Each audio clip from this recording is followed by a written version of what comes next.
pessoal, tudo bem? Meu nome é Gabriel, sejam bem-vindos ao Expo Una.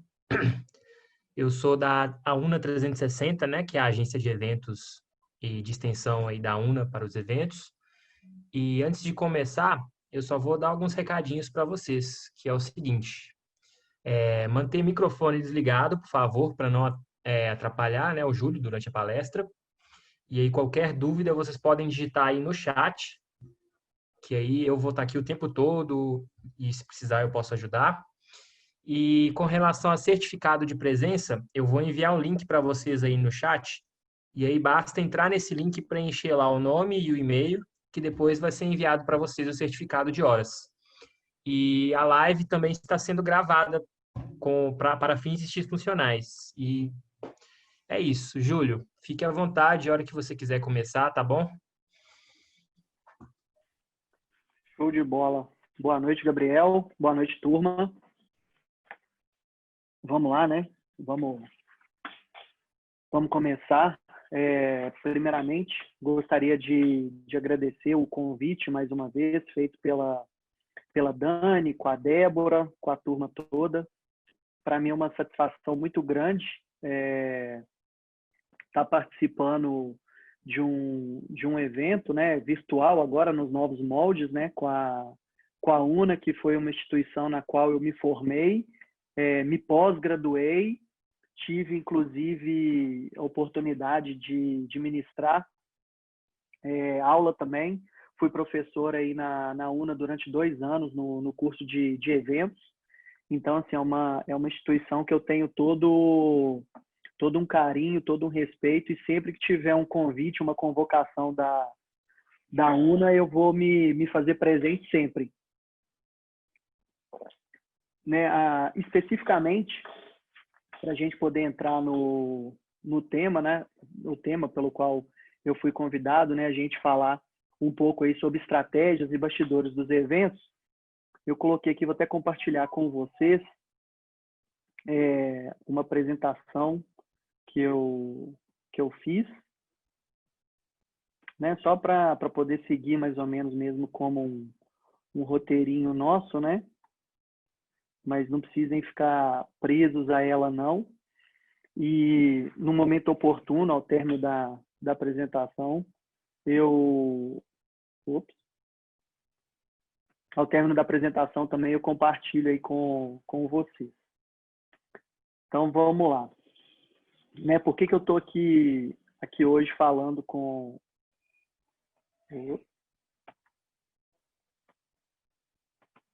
Eu tô tentando ver como é que eu tiro esse risquinho aqui que deu na tela. eu estou vendo aqui, alguém rabiscou a tela.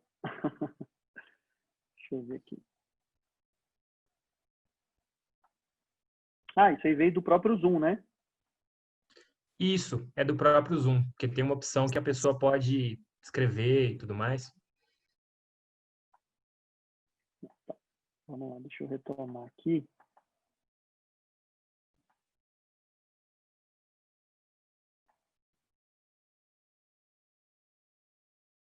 Agora desapareceu a opção aqui para mim de compartilhar. Deixa eu ver o que aconteceu. A tela ainda está compartilhada. Aí é só você abrir o slide mesmo, que ele já está aparecendo aqui para a gente.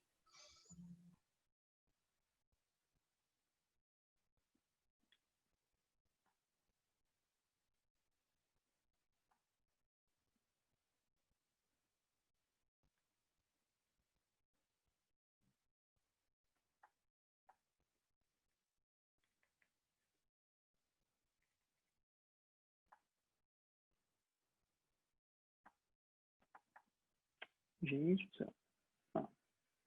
Saiu aqui. Então, vamos lá. Tá com compartilhamento, não tá? Sim, está aparecendo aqui.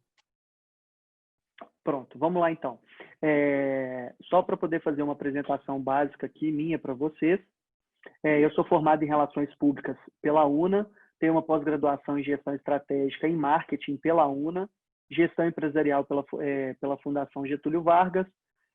Tenho uma pós-graduação em gestão de crise pela Cornell University, nos Estados Unidos, especificamente voltado para a parte de gestão de crise, né? Acho que mais do que nunca muito atual para o momento.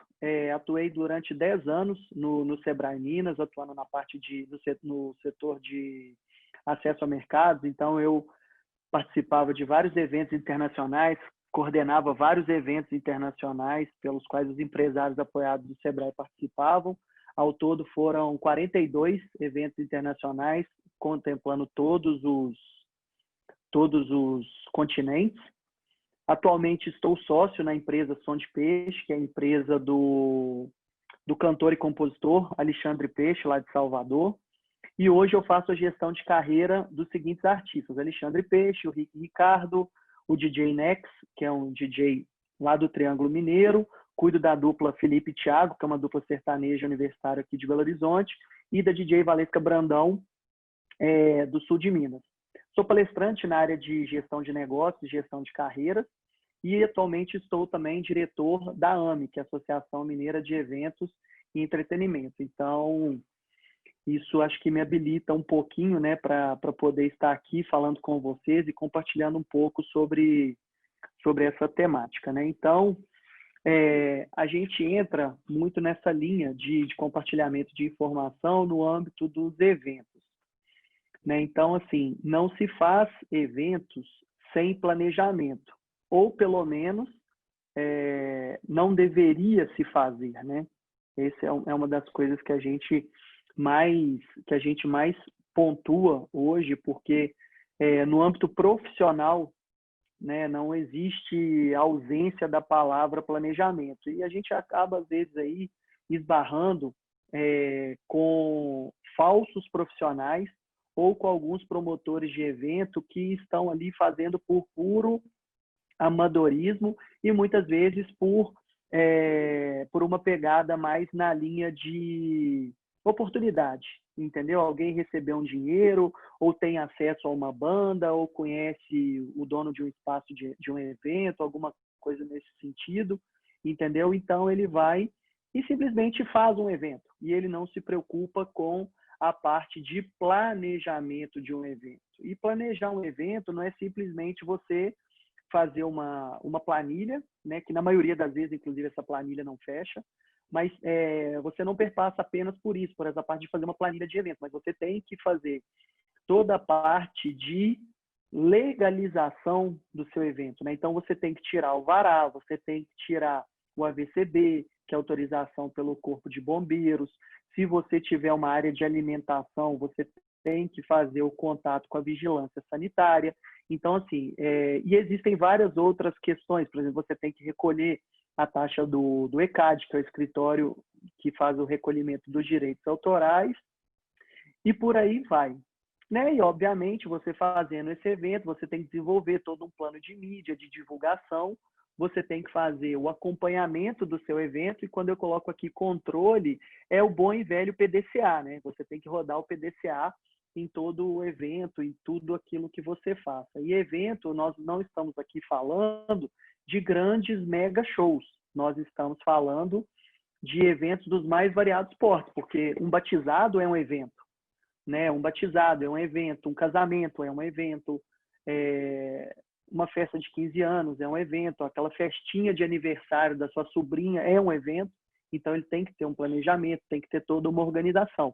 Obviamente, cada um no porte e no tamanho daquilo que você quer, daquilo que você quer conduzir, daquilo que você vai fazer.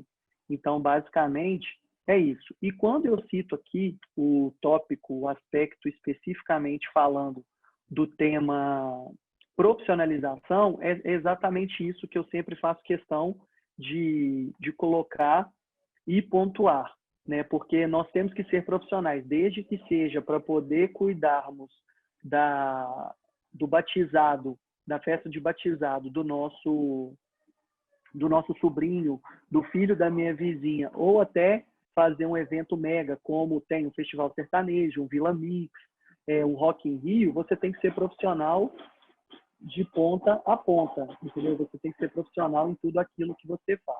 E, obviamente, você sendo profissional, fazendo todo um planejamento, você ainda pode se esbarrar com e essas eventualidades, elas vão acontecer, elas têm que acontecer, né? Porque o evento, ele deriva, né, da palavra eventualidade, né? Então, se não tiver eventualidade no seu evento, com certeza tem alguma coisa errada acontecendo.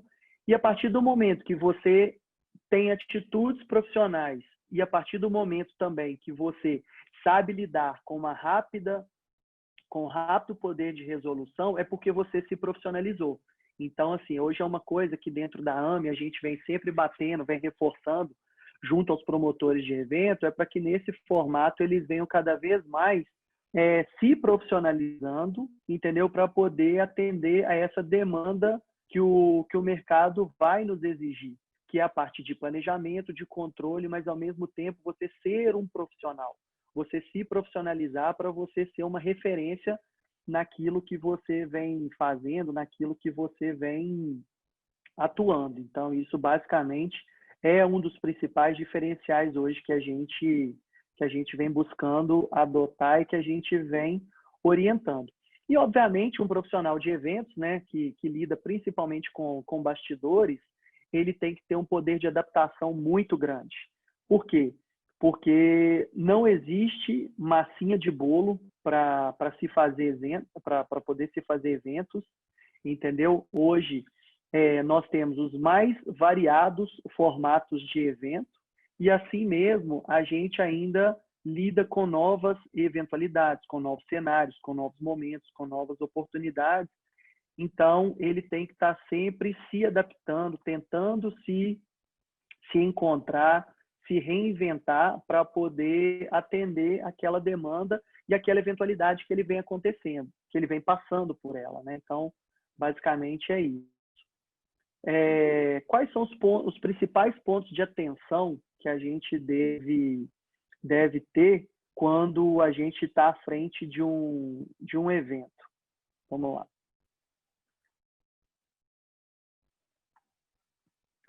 Eu pontuo aqui para vocês que os principais pontos de atenção são estar sempre atento aos imprevistos, porque os imprevistos, eles definitivamente acontecem, por mais que você se precavenha, por mais que você se organize, por mais que você tenha experiência, você vai lidar com imprevistos. Então, volta naquele slide anterior. É o seu poder de rápida reação e adaptabilidade a esses novos cenários.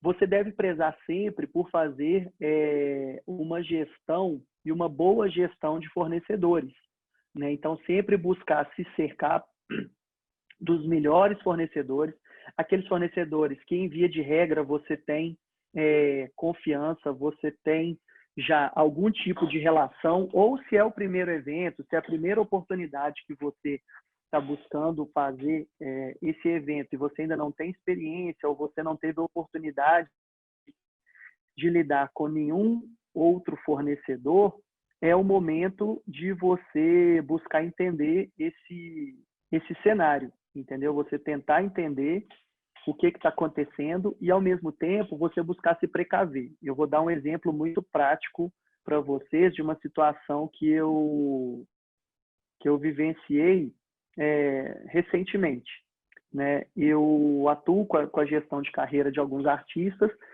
então eu tenho a oportunidade de rodar hoje uma boa parte do Brasil, mas pelos produtos que eu atuo, né, que é o axé, o sertanejo, basicamente, e os DJs hoje eles até têm uma aderência maior no mercado, no cenário, eu fico um pouco mais limitado a norte e nordeste, por assim dizer, sudeste, norte e nordeste.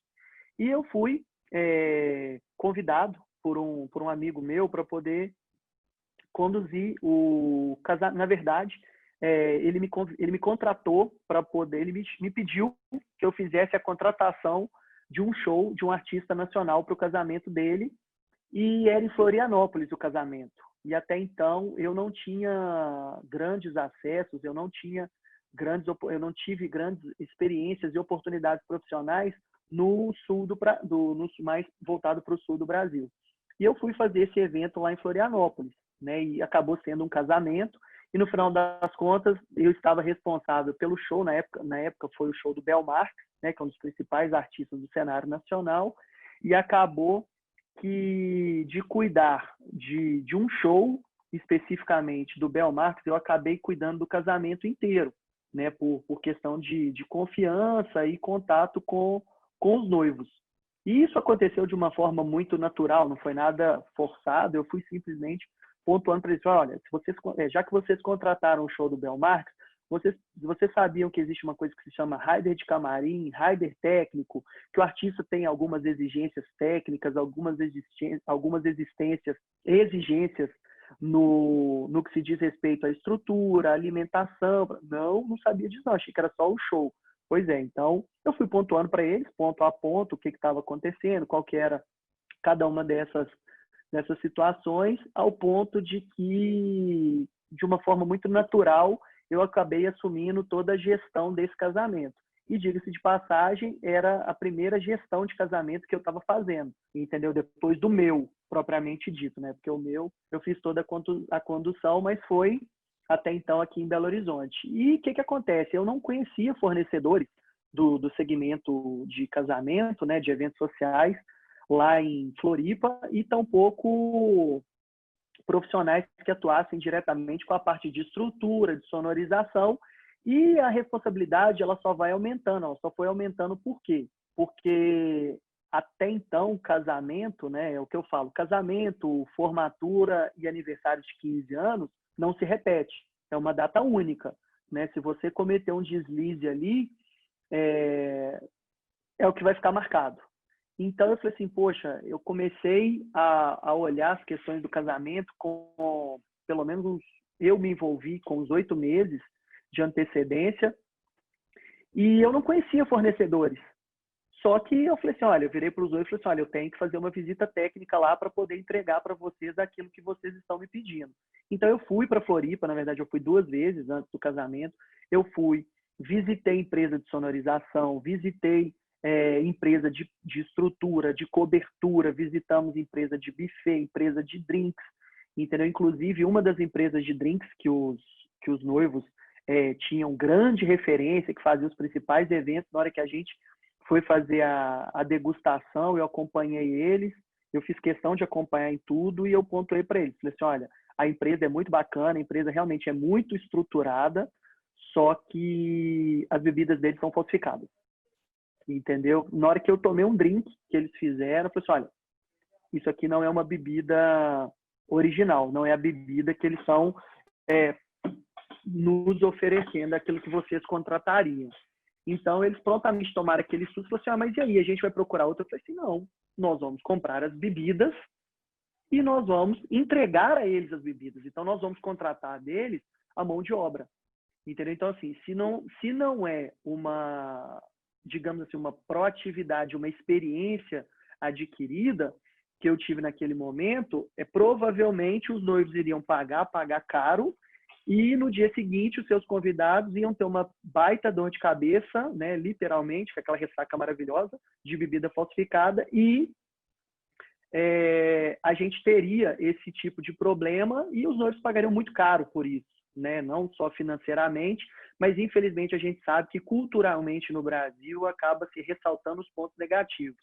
Foi um casamento assim cinematográfico, realizado numa casa maravilhosa, de frente para o mar, com show do Bel Marques, comida e bebida de primeira linha, um negócio assim maravilhoso. Só que as pessoas tenderiam a lembrar que, poxa, essa dor de cabeça aqui é porque eles serviram bebida falsificada. Então era uma coisa que a gente não poderia deixar acontecer e que naquele momento, pela expertise, por experiência já adquirida, me facilitou dar esse pulo do gato junto aos noivos. E aí vieram outras situações que só nós, que somos do setor de eventos, né, que já temos uma certa experiência, que já temos uma bagagem, a gente sabe como conduzir. Por exemplo, empresa de estrutura, na reta final do casamento, já sabe que os noivos estão ali desorientados, já estão querendo rezar para que tudo acabe, né? Porque é uma pedição de dinheiro, é um desgaste, é na semana do casamento, e aí a empresa de estrutura falando bobagem, entendeu? Falou assim, não, porque a gente precisa agora de um complemento. Quanto vai ficar esse complemento aqui? Não, só 17 mil reais, entendeu? E assim, falam de 10 mil reais como se fossem 10 reais, né? E aí vinha conta de 15 mil, de 20 mil. Gente, tá errado. E aí depois, em conversa com os noivos, que hoje viraram grandes amigos meus, eu inclusive fui padrinho deles no civil e também fui padrinho deles no religioso, né? Acabei sendo, justamente criou-se uma relação de amizade muito grande, de confiança, justamente por causa disso, porque eu, num determinado momento, tomei frente e falei assim, não, tá tudo errado, tá tudo equivocado.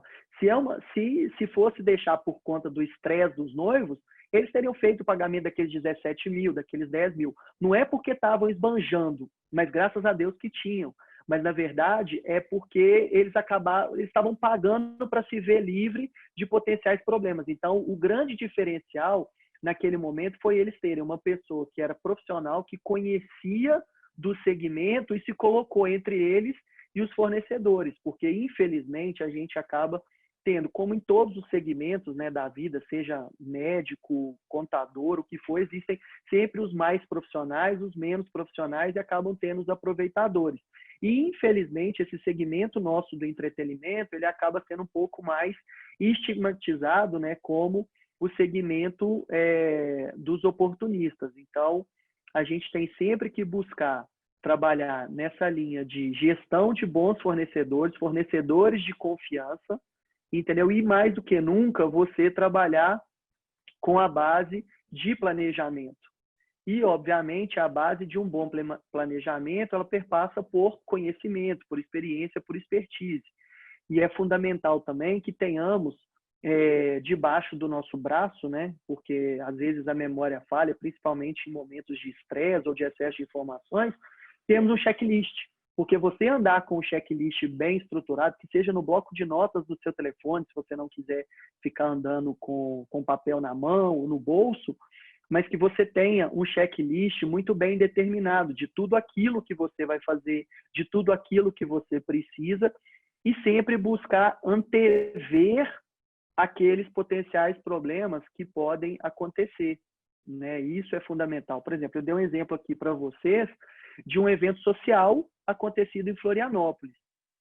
Teve uma situação que aconteceu comigo uma vez também, que eu estava com um grupo de empresas mineiras, nós fomos para a China. E no evento que a gente estava participando, a gente participou um dia de um evento, aí tinham 2 dias de folga, que na verdade era para poder mudar os setores da feira, e aí 2 dias depois retornava a mesma feira, mas com outros segmentos. Para quem conhece, a Canton Fair, a feira que acontece em Guangzhou. Então a gente aproveitou que tínhamos esses 2 dias em aberto da nossa agenda e nós fomos para Hong Kong para poder fazer algumas visitas técnicas e fazer algumas reuniões. E da cidade que a gente estava, que era a cidade de Guangzhou, existe um trem que vai direto para Hong Kong. Então, o que acontece? Basicamente, eu estava com 12 empresários sob a minha responsabilidade. A única pessoa que falava inglês no grupo era eu, e eu arranhava um pouco de mandarim. E nós fomos para Hong Kong. Só que eu sempre, antes de viajar com os empresários, eu sempre faço uma reunião preparatória, eu passo todas as orientações técnicas, como se portar, como se vestir, como cumprimentar, porque dentro do mundo asiático, né, existem as particularidades de reunião, porque você deve ficar sempre com as mãos expostas, você nunca deve ficar com a mão debaixo da mesa ou mão debaixo do braço. O asiático, né, ele tem o oriental, ele tem que ver as suas mãos, porque dentro da cultura deles você está expressando uma relação de confiança, a forma de você dar o cartão de visita, você tem que entregar o cartão de visita com as 2 mãos, receber o cartão de visita. Muitas vezes aqui no Brasil a gente entrega o cartão de visita, hoje está até um pouco em desuso, né, por causa do WhatsApp, as ferramentas digitais, mas ainda é uma grande ferramenta utilizada. Então, você tem que entregar o cartão com as 2 mãos, receber com as 2 mãos e ler efetivamente, porque aqui às vezes a gente pega o cartão de visita, enfia no bolso, enfia na carteira, isso é uma ofensa gravíssima. Então eu faço uma reunião preparatória com os empresários, a forma de vestir, a forma de falar, os brindes que vão ser dados, porque você jamais pode presentear um oriental com bebida alcoólica, o que aqui no Brasil é super comum. Ah, vamos na casa de fulano de tal, eu vou levar uma garrafa de vinho, entendeu? Hoje está muito comum, né? Eu vou levar um kit de gin.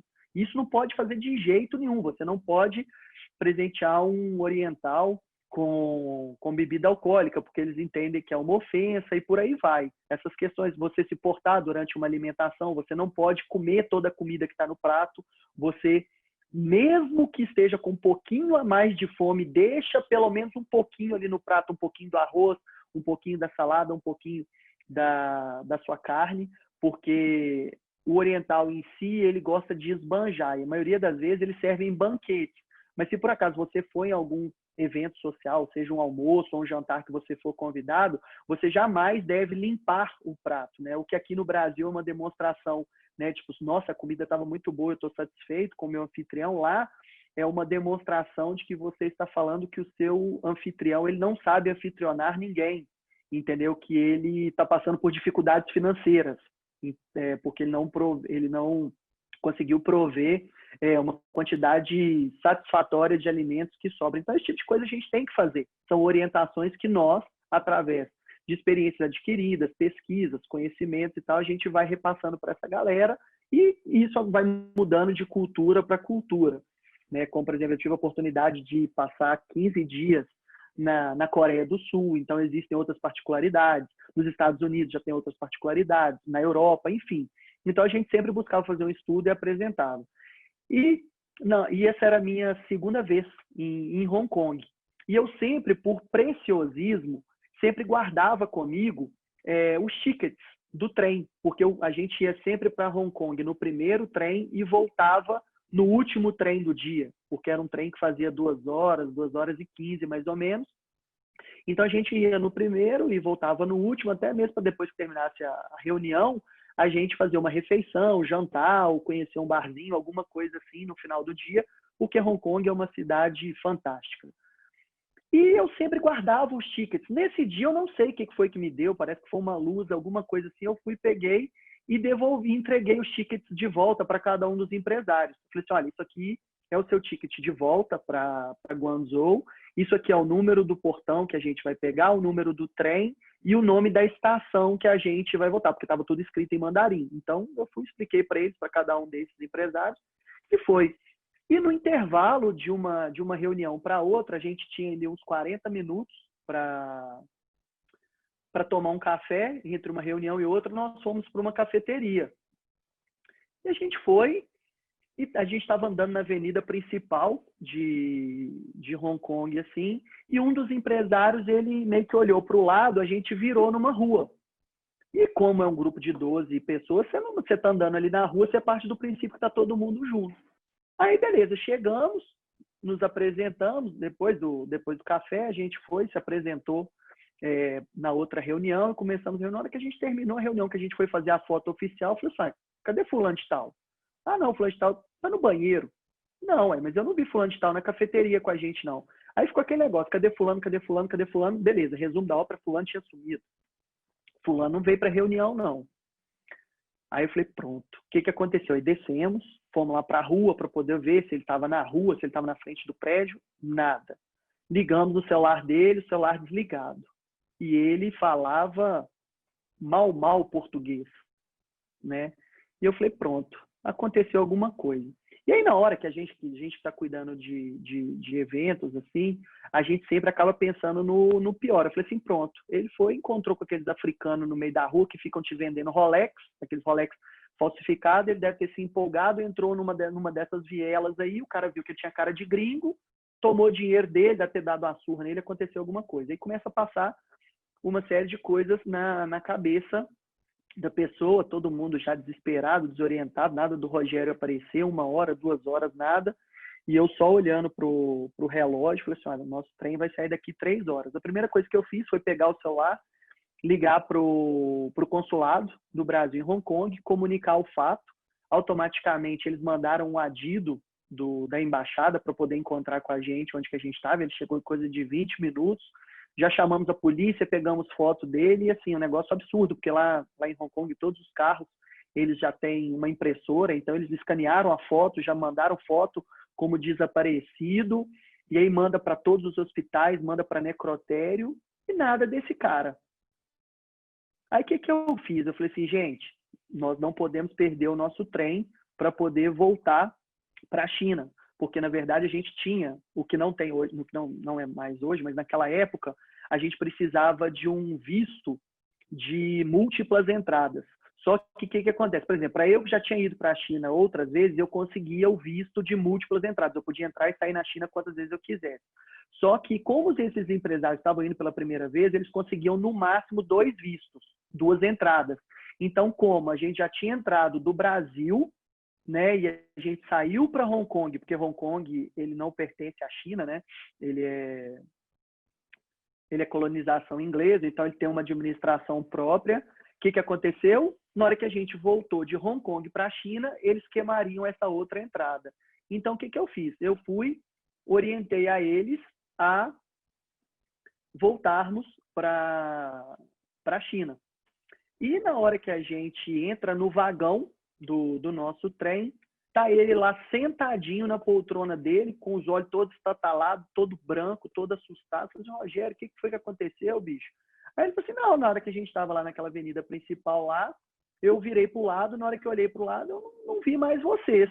Eu fiquei andando, entrava na rua, saía na rua, fiquei totalmente perdido, entendeu? E sentei no meio-fio, fiquei desesperado, comecei a chorar, não sei o que. Chegou um policial, perguntou o que estava acontecendo, segundo ele falou, né? Porque ele falou que o policial estava falando em inglês lá com ele, ele não entendia nada.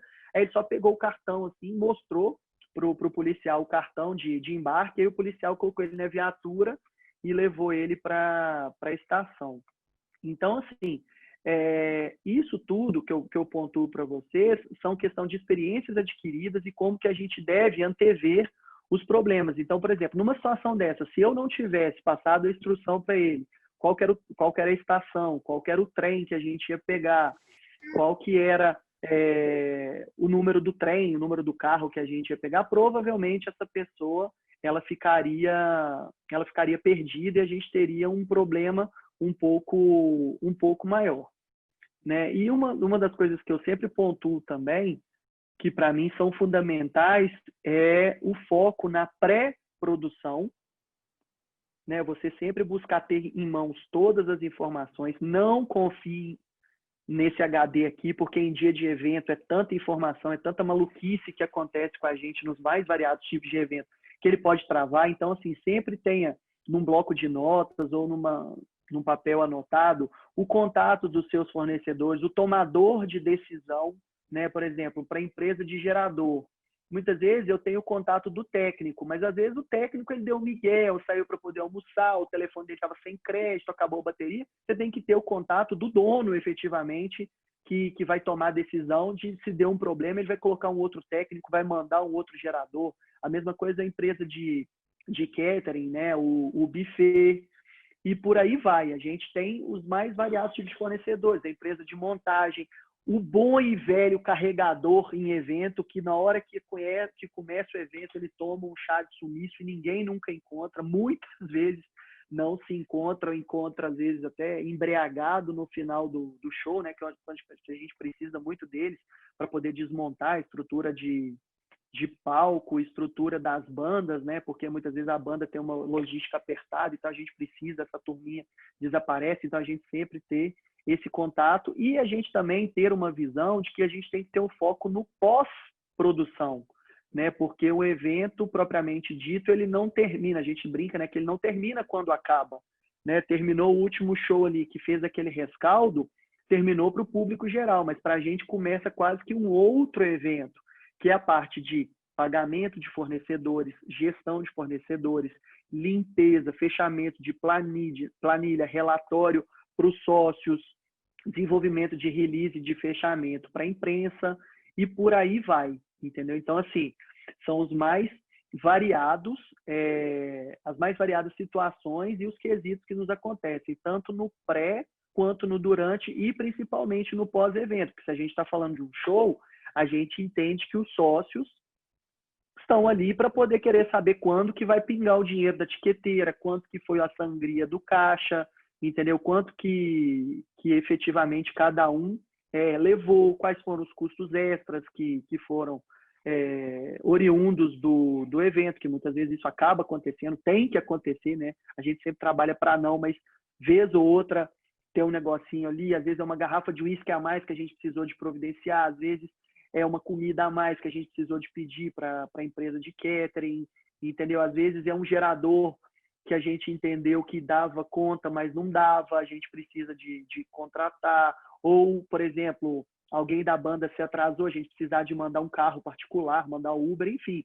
São os mais variados gastos. Obviamente, a gente sempre, no pré-planejamento, a gente busca minimizar, né, esses gastos e por aí vai. E mesmo você tendo todos esses pontos de atenção, você se preocupando, você se precavendo, se planejando, né? Porque, por exemplo, eu vi aqui mais cedo, deixa eu até ver se está aqui.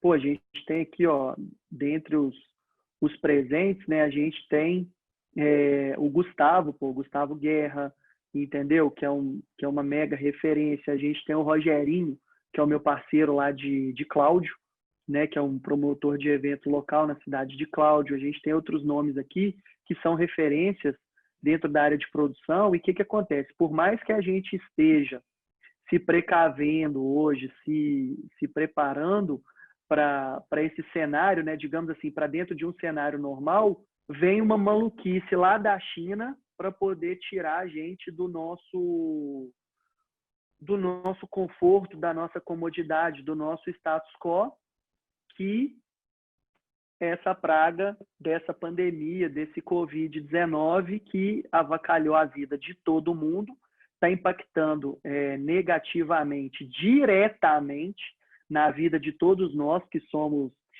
promotores de evento, né? No meu caso, por exemplo, além de eu ser gestor de carreira, eu ainda tenho empresa de eventos, eu faço meus eventos, né? Eu tenho alguns projetos próprios com os artistas que a gente faz as nossas festas, então estamos totalmente parados, né? O que eu costumo dizer, né? Desde o dia 17 de março nós estamos sem faturar e sem previsão de retorno, né? Que foi a data da nossa pausa, e sem previsão de retorno.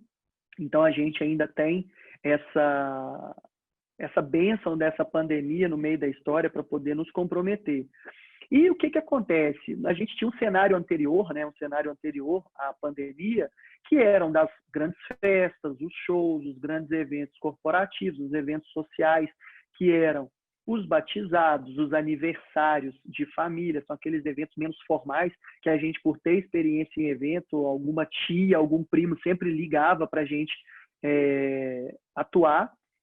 Então, a gente acabava tendo um cenário, né, de um Vila Mix, de um boteco do Gustavo Lima, de vários outros formatos de evento com 20, 30, 50 mil pessoas, né? A gente teve aí uma final de Copa do Mundo no Maracanã com quase 100 mil pessoas, coisa que a gente hoje definitivamente não vai ter, entendeu? Isso tão cedo nós vamos ter dentro do cenário global. Eu não falo nem do cenário nacional ou municipal, dentro do nosso cenário global. Então, o que eu vejo que hoje é o cenário durante a pandemia? Qual que é o cenário que a gente tem hoje de eventos dentro das pandemias? Live, live, live, e agora estão surgindo os eventos drive-in, né? Que é aquele bom e velho formato de eventos drive-in que surgiu nos Estados Unidos, e hoje ele vem sendo uma oportunidade, uma possível fonte de receita para os promotores de evento que estão definitivamente proibidos, né, de realizar suas funções. Então, eles acabam fugindo para uma oportunidade de mercado que é essa parte dos eventos drive-in, né, que você monta um palco ou você monta um telão lá na frente e você coloca os carros estacionados assistindo, né, aqui em Belo Horizonte começou no domingo passado, lá no Alphaville, já no formato cinema. Nós, por intermédio da AME, já estamos desenhando um formato para a região metropolitana aqui de Belo Horizonte, para poder fazer um show, especificamente no formato drive-in, que inclusive até agora há pouco eu li que o Gustavo Lima já está formatando e vai começar a rodar o Brasil nesse formato de shows, né? Levando o boteco, levando o seu show.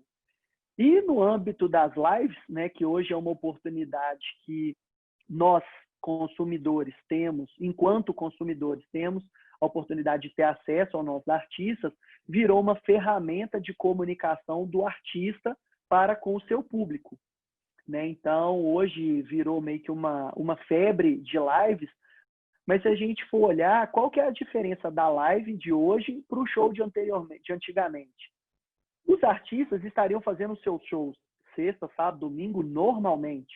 A diferença é que eles não estariam fazendo todo final de semana ou de 15 em 15 dias, tinha um show grande na sua cidade, propriamente dito. Então, assim, as pessoas, mas eu estou com overdose de live.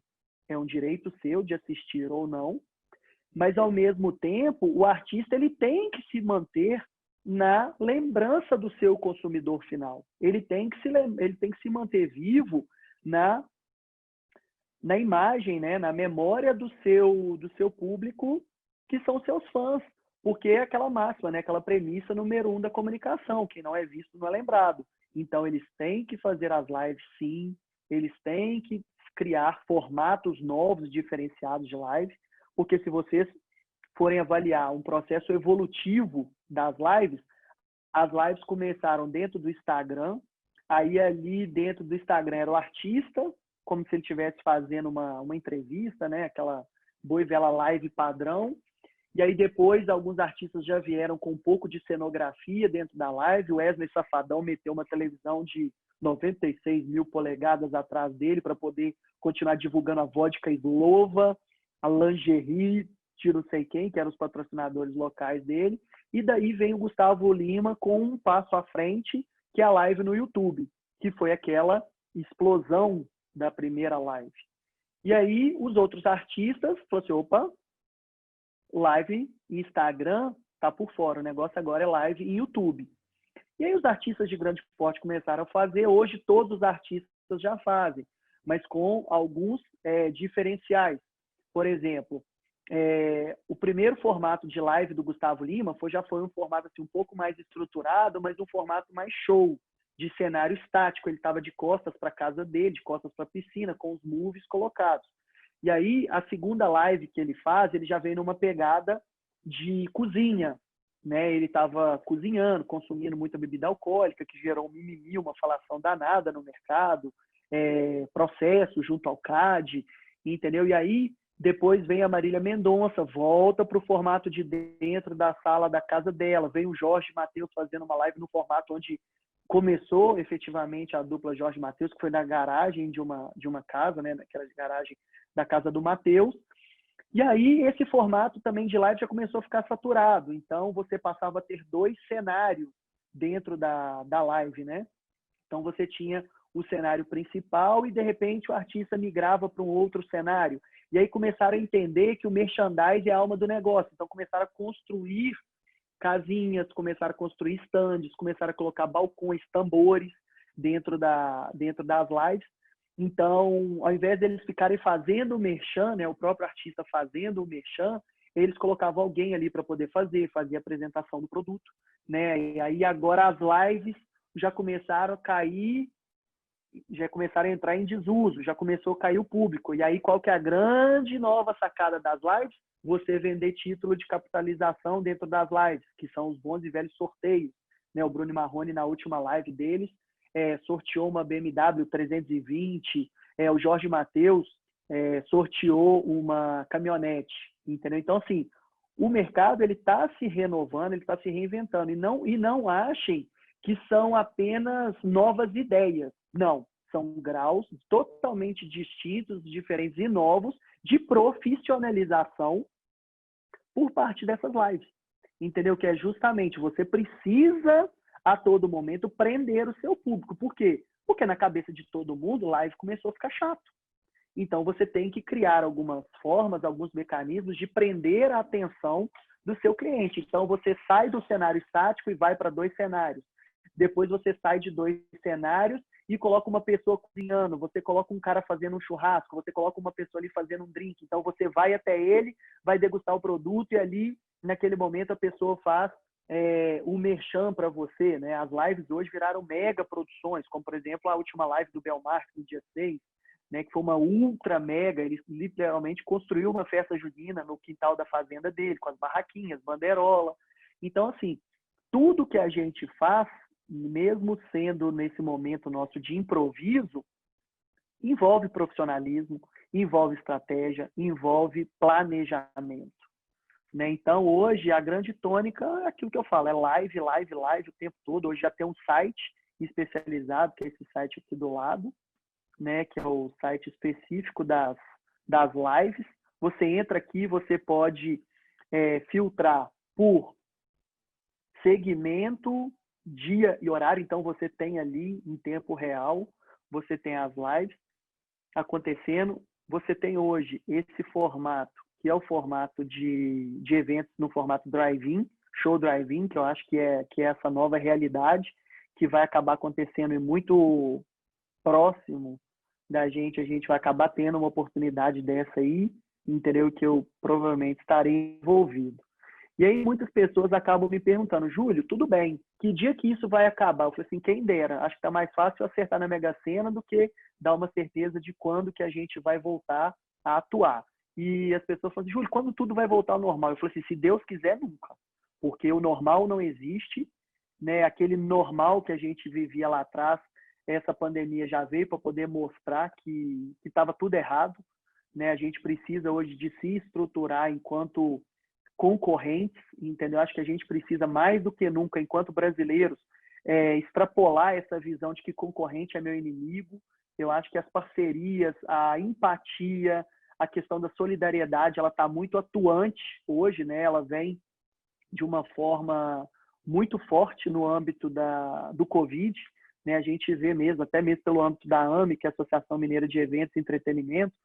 Nós hoje temos um programa lá dentro que chama Ame o Próximo. Nós já conseguimos atender mais de 550 famílias com doações de cestas básicas. Então, foram cestas básicas que a gente conseguiu dos artistas que conseguiram as doações dentro das suas lives. Então, a live, além de ser uma forma de comunicação do artista com o seu público final, é uma forma também de ajudar e ser solidário, né? E se me perguntarem hoje qual que será o cenário pós-pandemia, eu falo para você, definitivamente, por mais chato que tenha sido rotulado, as lives elas vieram para ficar, não vão voltar ao que era antes. Podem, como diz, tirar o cavalinho da chuva, mas eu acho que live sempre vai ter, porque inclusive foi uma forma que os artistas descobriram de ter uma maior monetização. Tem artista aí que está ganhando em uma live o que ele ganharia em 5, 6 shows ao longo do mês. Então a live ela passa a ser um pouco mais democrática. Eu acredito que esse formato de live gratuita, igual tem hoje no YouTube também, ele tende a cair no desuso, como por exemplo, a gente tem hoje uma plataforma aqui em Belo Horizonte de um parceiro e amigo meu, que é da Central dos Eventos, que já desenvolveram uma plataforma digital para realização de lives. E daqui a pouco as bandas vão começar a comercializar isso. Quando voltarem os shows, eu acredito que as bandas vão começar a comercializar suas lives dentro dessas plataformas, porque são algumas contas básicas que eu faço, do tipo, eu sempre fui fã de Gustavo Lima e quis ir num show do Gustavo Lima. Aí vamos lá, Boteco do Gustavo Lima, R$200 o ingresso. Então é R$200 para mim, R$200 para minha esposa.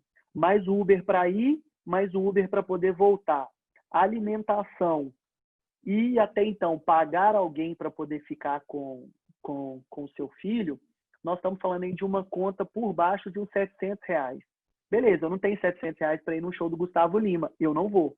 Mas se eu tiver R$5,90, se eu tiver R$9,90, eu vou pagar essa plataforma e eu vou assistir o show. E com um diferencial para o artista. 100% do merchandising, 100% da cota de patrocínio é dele enquanto artista, não é do dono do evento.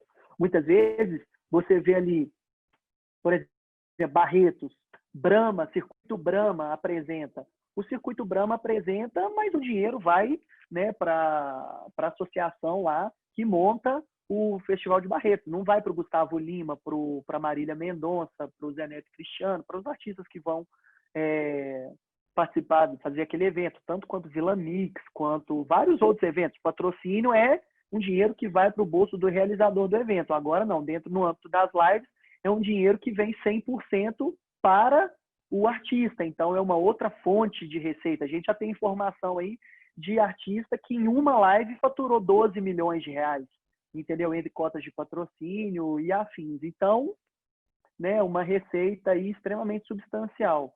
Eu entendo também que no âmbito das determinações da Organização Mundial da Saúde, né, a OMS, o foco serão os eventos menores, eventos de menor porte. Então, é uma forma que as bandas grandes vão ter que pensar como se readequar em termos de estrutura, em termos de formato e em termos de equipe, porque muitas vezes um Zé Neto e Cristiano da vida cobra ali 300 mil num show, não é porque eles acham que o show deles vale 300, 400 mil, não. É porque eles têm 20 pessoas na equipe e eles têm que remunerar bem determinados profissionais, porque são profissionais escassos e raros no mercado. Então, eles têm que acabar monetizando bem essa pessoa. Então, eles têm equipe, eles têm a carreta para poder levar os equipamentos, por aí vai. Então, acaba tendo um custo mais alto. Então, mesma coisa que a gente tem shows menores, a gente vai ter eventos menores, né? Eventos sociais. Já tem algumas cidades hoje no interior de Minas que já estão, eu acho que, salvo engano, Montes Claros já está liberando para poder, ou vai liberar nos próximos dias, para poder fazer eventos, casamentos, batizados, aniversários para até 25 pessoas. Então, são eventos de menor porte. E cada vez mais isso que a gente está vivenciando aqui agora, essa palestra que eu estou dando pelo Zoom, e eu estou conseguindo passar para vocês as mesmas informações em tempo real, com a mesma qualidade de áudio e de vídeo, né? No caso, se eu estivesse no auditório da UNA, vocês estariam me vendo ali ao vivo e a cores. Eventos virtuais hoje são uma realidade, entendeu? São uma realidade em vários sentidos. Em termos de economia, entendeu? Em termos de menos poluição.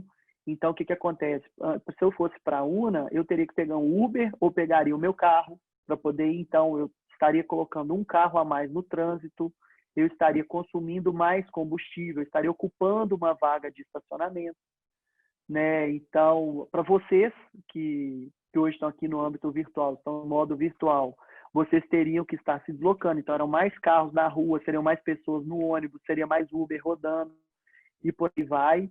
Aí você tem os gastos diretos e indiretos, né, com a parte de iluminação, luz, utilização de banheiro, pessoal de limpeza.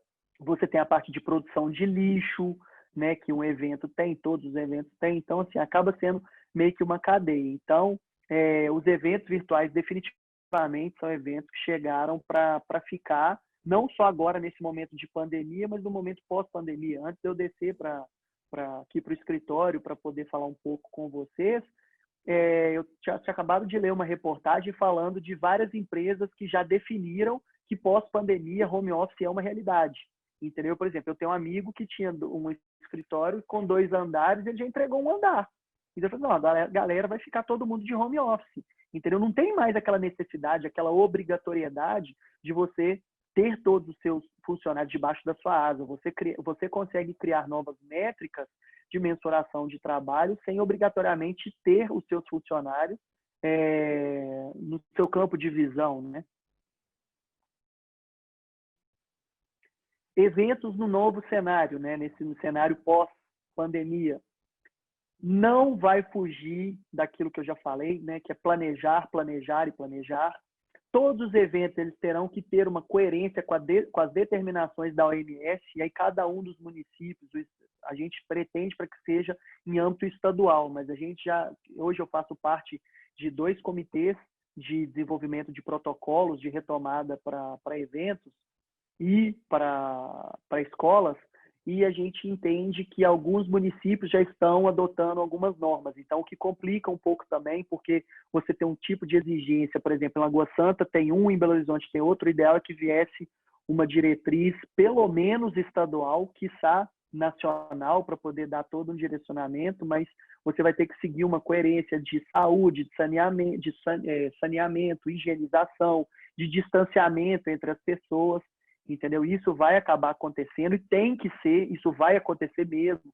Você ir para eventos de máscara, determinados eventos vai ter que passar por um tapete de desinfecção, vai ter que passar por um túnel de sanitização e por aí vai, entendeu? São os mais variados formatos. Profissionalização mais do que nunca.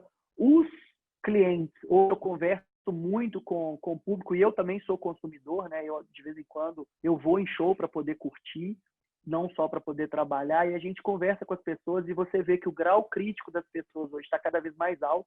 As pessoas subiram um pouquinho mais, né, o sarrafo, então elas estão cada vez mais críticas, então elas vão dar mais valor ao seu dinheiro na hora de ir num evento para poder ver se o bar tem fila, se a estrutura é adequada, se a comunicação foi legal, se os banheiros estão limpos, entendeu? Porque ele está dando cada vez mais valor ao seu dinheiro, então ao ponto de que o cliente final ele vai ficar mais crítico. Nós, enquanto promotores de eventos, temos que nos ater à profissionalização. Eventualidades, devemos estar atentos a todas elas, porque elas vão acontecer e vão acontecer cada vez mais. O poder de adaptabilidade nosso vai ter que ser cada vez maior, porque pode ser que amanhã, para eu poder ir no nosso sertanejo, no domingo, lá no chalezinho, eu só vou ser permitido entrar se eu estiver usando máscara, entendeu? Pode ser que para eu ir na sexta-feira lá do observatório, eles me exijam passar por um túnel de desinfecção, né? Então, isso vai acabar acontecendo. É uma preocupação que eu tenho com as meninas, né, que gostam de se maquiar, cuidar do cabelo e se embelezar, né, para poder fazer raiva na outra amiga, né? E aí, como é que ela vai passar nesse túnel de desinfecção que vai ter aquele sprayzinho de água ali que pode atrapalhar a maquiagem dela, apesar que são as maquiagens que são cara que não sai nem com choro, mas às vezes o cabelo dá uma balançada, dá uma bagunçada. Hoje também é muito comum homens, né, cada vez mais vaidosos, o laque do cara tombar, mas você vai ter que ter um poder de adaptabilidade muito grande para atender essas novas normas. Ou você aceita ou você está fora. Novos formatos de eventos, com certeza vão acontecer, os eventos virtuais, os eventos à distância, os eventos de menor porte. Eu acredito que os eventos no formato de label, né, na parte de conceito, de gerar valor, de criar o marketing de experiência para o cliente final, ele vai ficar cada vez mais latente. E, obviamente, né, a gente tem um cliente aí cada vez mais exigente, porque ele sabe da dificuldade de ganhar dinheiro, ele tem tempo de conversar, de pesquisar, ele tem o direito de ver na live o que ele gostou, o que ele não gostou, ele viu lá o artista dele bebendo muito ou vestindo uma blusa espalhafatosa, então ele vai ficar mais crítico, né? Hoje as pessoas estão cada vez mais presentes nas redes sociais, então, por exemplo, o que um Gustavo Lima faz numa live, 10 segundos depois já virou comentário nacional, entra nos Trend Topics do Twitter e por aí vai.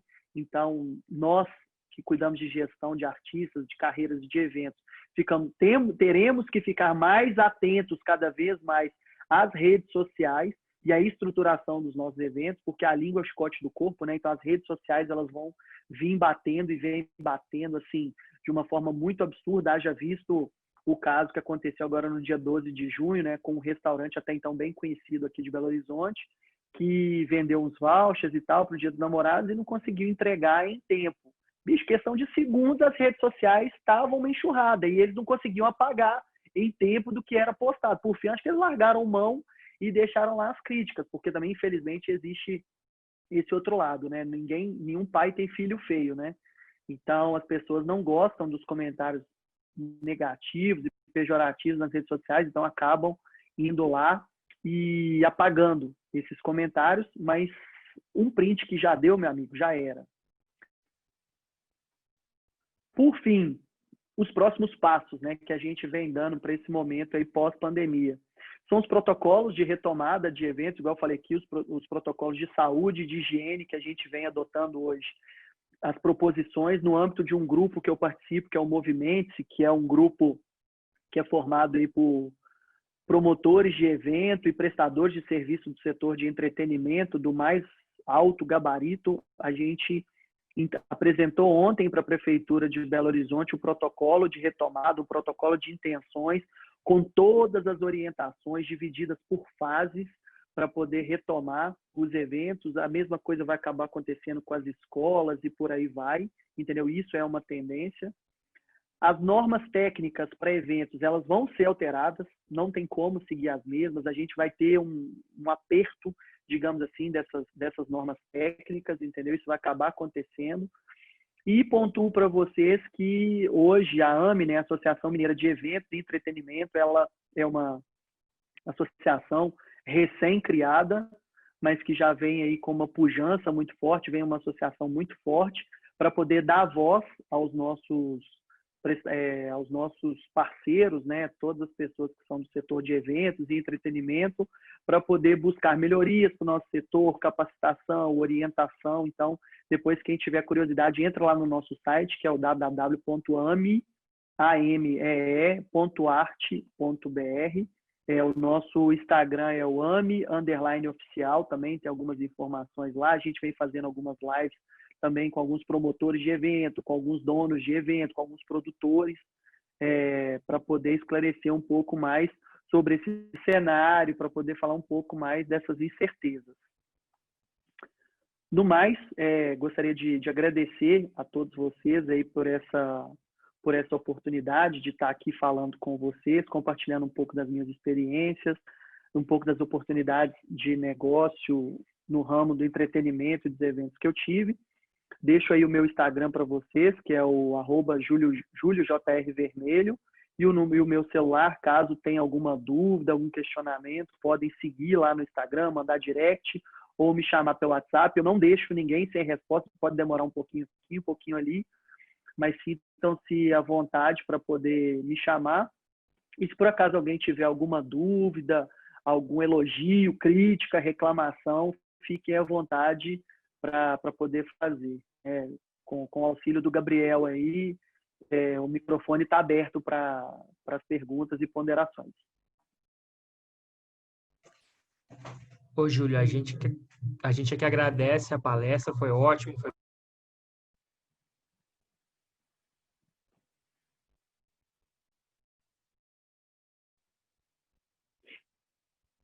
Acho que o Gabriel sumiu.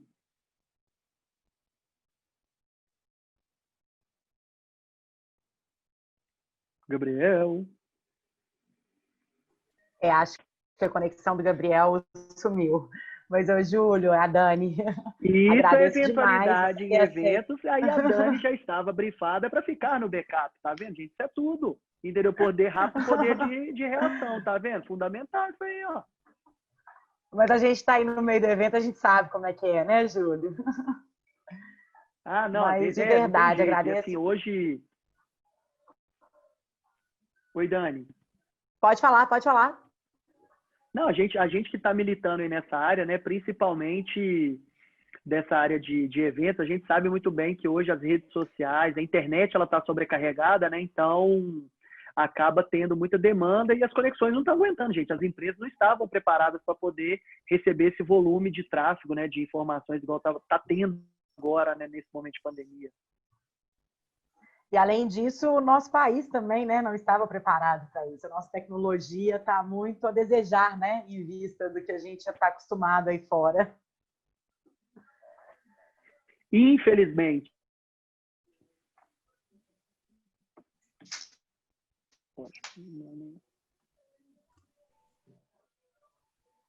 Ô, Júlio, voltei. Minha internet tinha caído. Pode falar, Daniel. Bem-vindo de volta.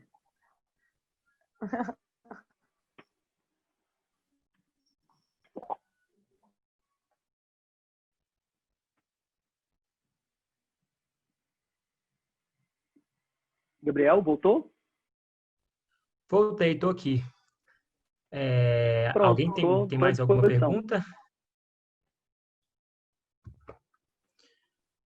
Ô, Júlio, então acho que é isso. Muito obrigado, viu? Foi ótimo. Show de bola. Eu que agradeço mais uma vez o convite, deixei os meus contatos aí. A Dani também tem os meus contatos, ela está autorizada a compartilhar com quem quiser. E estou à disposição. Precisando, sempre que a UNA fizer um chamado, para mim é mais que um dever atender, porque é uma instituição assim onde eu fui durante 4 anos como aluno muito feliz, depois mais um ano como pós-graduando, né? E depois mais 2 anos dando aula, né? Espero em breve poder voltar, porque eu tenho um prazer enorme com sala de aula. Uma hora a gente volta. Com Oi, certeza. Júlio. Oi, desculpa, Gabriel. Pode falar, pode falar. Oi, Júlio, eu agradeço a sua disponibilidade, ter atendido o nosso convite prontamente, né? Acho que foi muito válida a sua experiência que você passou para a gente aqui e pode ter certeza que a gente vai te gritar mais vezes. Por favor, sinta-se à vontade.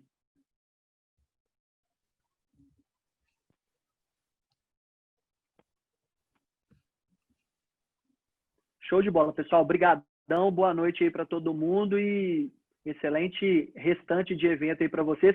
E não esqueçam de prestigiar a live do Felipe e Thiago, que vai acontecer também no âmbito da Expo Una, né? Os meus meninos vão fazer live aqui também, então não esqueçam de prestigiar, não. Isso, amanhã estamos preparando uma coisa bem legal, é o encerramento do Expo Una. A gente espera todos vocês aí. Para quem curte sertanejo, para quem curte modão e para quem não curte, para começar a curtir também. Exatamente. Já separa a pinga, bota a cerveja para poder gelar, porque amanhã a sofrência é garantida.